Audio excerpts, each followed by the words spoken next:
My beloved brothers and sisters, in my second sermon, I would like to address two topics. One that has to do with Muslims in France. We know that ISIS terrorists attacked France last November.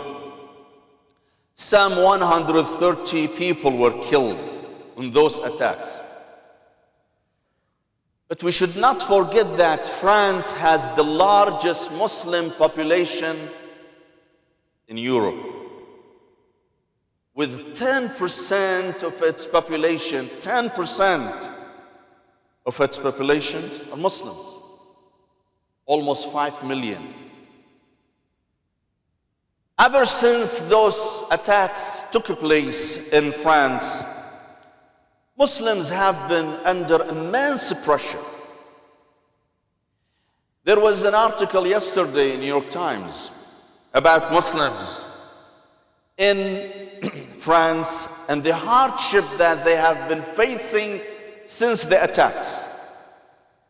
The government of France has launched new laws in which they can search, inspect, and arrest people without any proof, without even any court order, under what is known as the emergency laws of France. Under those laws, many Muslims were arrested and put under house arrest. Now, according to New York Times, listen to this, only 1% of people inspected, investigated, 1% were proven to be involved in terrorist activities. Only 1%. The 99% of people inspected, investigated, put under house arrest, they were innocent people. They had nothing to do with terrorism. Then it tells of a story of a man from Armenia who converted to Islam. He's a 22-year-old and he's blind, he's disabled. He was put under house arrest simply because he had some communication with an Imam who was not viewed pleasantly by the French authorities.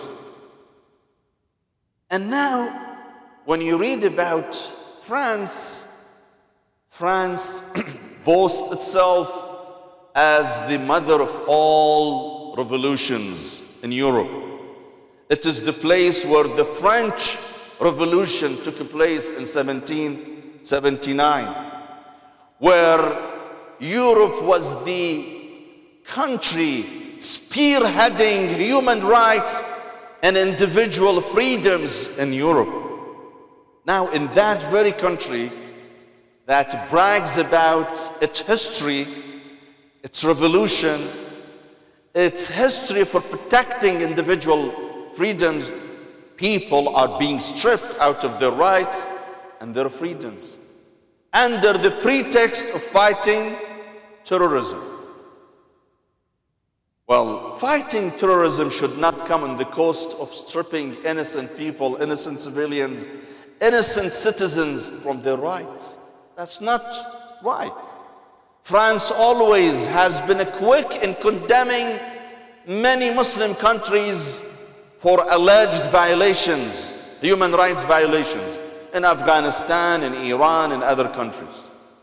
Why don't you look into your own backyard? Why don't you talk about your own problems in France? Why only you talk about problems in other countries and you forget that your own authorities, your own police has been launching a police state in France?